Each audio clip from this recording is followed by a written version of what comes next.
देखा मैंने कमेंट्स में काफी सारे क्वेश्चंस थे related to short term investment. 2 साल 3 साल 4 साल 5 साल के लिए अगर इन्वेस्टमेंट करना है तो कहाँ पे इन्वेस्टमेंट करें, बेस्ट ऑप्शन बेहतरीन रिटर्न के साथ कहाँ मिल सकता है। एक भाई ने क्वेश्चन किया था कि आप हमेशा लॉन्ग टर्म की बात करते हो मोस्ट ऑफ योर वीडियोस में, कभी शॉर्ट टर्म के बारे में बताओ। तो उसके बारे में अभी बात करेंगे। एक भाई का कमेंट था कि 2 साल के लिए इन्वेस्ट करना है और एक्सपेक्टेड रिटर्न 18% की है। तो देखिए यहाँ पे आपकी एक्सपेक्टेशन गलत है। सबसे पहले तो ये जो 18% जिनको रिटर्न चाहिए 2 साल के लिए अगर आपको इन्वेस्ट करना है और सही में आपका पैसा आप चाहते हो कि सेफ रहे, डूबे ना, जुआ नहीं खेलना चाहते, तो आपकी एक्सपेक्टेशन लेस देन 10% रहेगी। 5, 6, 7, 8 बस यही परसेंटेज में आपको एक्सपेक्टेशन रखना चाहिए, यही रिटर्न आपको मिल सकता है सेफली। हाँ, अगर जुआ खेलना है तो 2 साल के लिए किसी स्मॉल कैप में, माइक्रो कैप में, मोमेंटम में, किसी फ्लेक्सी कैप में, मल्टी कैप में इन्वेस्ट कर दो। अगर लक अच्छा हुआ तो हो सकता है 50% का भी रिटर्न मिल जाएगा, और लक बुरा हुआ तो निगेटिव में भी 20, 30, 50% का रिटर्न मिल जाएगा। तो अगर जुआ खेलना है तो ऐसे इन्वेस्ट कर सकते हो, लेकिन श्योर शॉर्ट आपको चाहिए कि पैसा सेफ रहे और प्रॉफिट जनरेट हो अच्छा, तो 7, 8, 9 ये सब परसेंटेज जो है वो अचीवेबल है। खासकर अभी जब इंडिया के अंदर में हाई इंटरेस्ट रेट का माहौल चल रहा है, कुछ महीनों में कट शुरू हो जाएगा, लेकिन अभी हाई इंटरेस्ट है। तो अभी अगर कोई शॉर्ट टर्म इन्वेस्टमेंट करना चाहता है लेस देन 3 इयर्स, 1 साल 2 साल 3 साल, ये टाइम पीरियड के लिए अभी इन्वेस्टमेंट करना है, तो डेट फंड से भी अच्छा इन्वेस्टमेंट ऑप्शन एफडी हो जाता है उसके लिए, डेट फंड से भी अच्छा। क्योंकि कई सारे स्मॉल फाइनेंस बैंक्स जो होते हैं वो आपको अप टू 9% तक भी दे देते हैं रिटर्न एफडी पे। पर्टिकुलर टाइम 2 साल 3 साल या 2.5 साल ऐसे करके डेज वाला एफडी होती है। आप पता कर सकते हो अपने पास आसपास में जो भी स्मॉल, या फिर ऑनलाइन भी चेक कर सकते हो।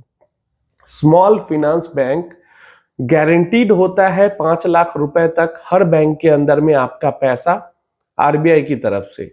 तो इसलिए 5 लाख रुपए तक अगर बैंक बंद भी हो जाती है तो आपका पैसा डूबेगा नहीं। तो इसलिए स्मॉल फाइनेंस, मान लो जैसे आपको इन्वेस्ट करना है, मान लो 10 लाख रुपए इन्वेस्ट करने, क्लियर है, तो 3-3 लाख रुपए करके 3 स्मॉल फाइनेंस बैंक में इन्वेस्ट कर सकते हो एफडी में। बैंक के एफडीज में 2 साल 2.5 साल 3 साल 1.5 साल जितने साल के लिए इन्वेस्ट करना है, तो 8% 9% तक भी आपको हाई रिटर्न मिल सकते हैं।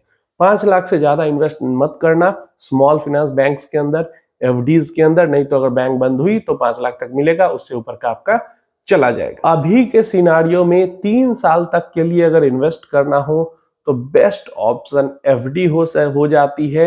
8% 9% तक भी रिटर्न जनरेट हो सकता है वहां से। 4, 5 और 6 ये जो 3 साल का टाइम पीरियड होता है ना, इसके लिए भी हमारे पास इन्वेस्टमेंट के लिए काफी सारे ऑप्शन है। 6 साल से ऊपर तो फिर 7, 8, 9 हुआ तो वहां पे तो श्योर आदमी कर सकता है। मल्टी कैप के अंदर, फिर मिड कैप के अंदर इन्वेस्टमेंट कर सकता है, इन सब के अंदर इन्वेस्टमेंट कर सकता है। अगर 4, 5 और 6 साल के लिए इन्वेस्टमेंट करना है तो यहाँ पे हमारे पास कई सारे ऑप्शन है।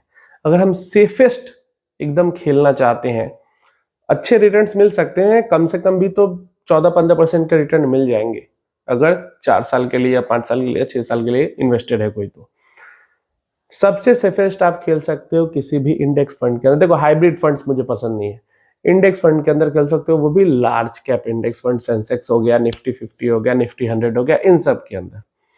इसके अलावा वैल्यू म्यूचुअल फंड्स की जो कैटेगरी है उसके अंदर भी 4 से 6 साल के टाइम पीरियड के लिए इन्वेस्टमेंट किया जा सकता है।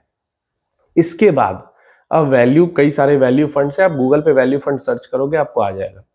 इसके बाद जो large and mid cap fund की कैटेगरी होती है उसके अंदर भी इन्वेस्टमेंट किया जा सकता है, वहां पे भी अच्छे रिटर्न्स बन सकते हैं 4 से 6 साल के टाइम पीरियड के लिए। मतलब 4 साल के लिए भी करना हो, 5 साल के लिए भी करना हो, 6 साल के लिए भी करना हो तो यहाँ पे कर सकते हैं।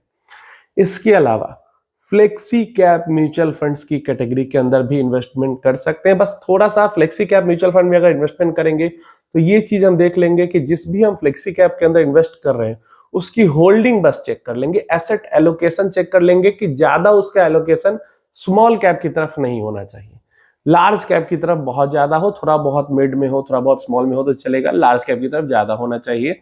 तो वैसे फ्लेक्सी कैप के अंदर इन्वेस्टमेंट कर सकते हैं, और ज्यादातर फ्लेक्सी कैप फंड्स अपना ज्यादातर हिस्सा लार्ज कैप में ही इन्वेस्टमेंट करते हैं। तो ये जो 2, 3, 4 कैटेगरीज हैं ये बहुत बढ़िया कैटेगरी है। शॉर्ट टर्म मतलब शॉर्ट या मिड कह लो, 4 5 6 को मिड कह लो, 4 साल से कम के लिए इन्वेस्ट करना है तो आपको इक्विटी म्यूचुअल फंड्स की तरफ नहीं देखना चाहिए। 4 साल से 6 साल के बीच का जो इन्वेस्टमेंट है वो प्रॉपर लार्ज कैप प्लस थोड़ा बहुत मिड कैप मिक्स करके इन्वेस्टमेंट होगा, और 6 साल से ऊपर मतलब 7 8 9 10 तो फिर मिड स्मॉल की तरफ हम घूम ही जाएंगे। और 4 साल से नीचे का इन्वेस्टमेंट है तो अभी का जो हाई इंटरेस्ट वाला जो इन्वायरमेंट है हमारे यहाँ, इस कारण से एफडी बहुत बढ़िया ऑप्शन हो जाता है। जब इंटरेस्ट रेट घटेंगे, एफडी के रेट्स भी घट जाएंगे आगे चल के फ्यूचर में कभी, तो उस टाइम पे डेट फंड्स बढ़िया ऑप्शन फिर हो जाएंगे। लेकिन अभी के लिए क्योंकि 8-9% तक हमें एफडी के अंदर ही मिल जाता है इंटरेस्ट रेट, तो कोई दिक्कत वाली बात नहीं है। लेकिन वही थोड़ा सा मेहनत करना पड़ेगा आपको, थोड़ा सा सर्च करना पड़ेगा। अगर ज्यादा इन्वेस्टमेंट करना है तो ज्यादा बैंक्स के अंदर बांट के कर लेंगे, लेकिन एक बैंक के अंदर बहुत ज्यादा पैसा नहीं एफडी के अंदर इन्वेस्ट करेंगे, खासकर छोटी बैंक्स के अंदर। तो ये है पूरा, आप इस तरीके से अपनी प्लानिंग कर सकते हो शॉर्ट टर्म वाली investment, short to mid term वाली इन्वेस्टमेंट। अब ये ध्यान रखना कि short term to mid term वाली इन्वेस्टमेंट जो हो रही है आपकी, उसमें आपको बहुत ज्यादा हाई रिटर्न को टारगेट नहीं करना है। 18% 20% रिटर्न चाहिए, वो नहीं हो पाएगा। बाई लक मिल सकता है, बाई चांस मिल सकता है, लेकिन प्लानिंग के साथ 18-20% नहीं आ सकता है। 18-20% आप अचीव करने जाओगे तो आप नुकसान भी कर लोगे। तो वही चीज है कि वहां पे लक आ जाता है, या तो बहुत बन जाएगा या तो बहुत चला जाएगा। लेकिन प्रॉपर प्लानिंग करके सेफ नहीं करने जाओगे तो यही 4 से 6 के बीच में 14-15 का रिटर्न एक्सपेक्टेशन, और 0 to 3 इयर्स का जो टाइम पीरियड है वहां पे 7-8% का एक्सपेक्टेशन, यही एक्सपेक्टेशन आपके लिए सही है।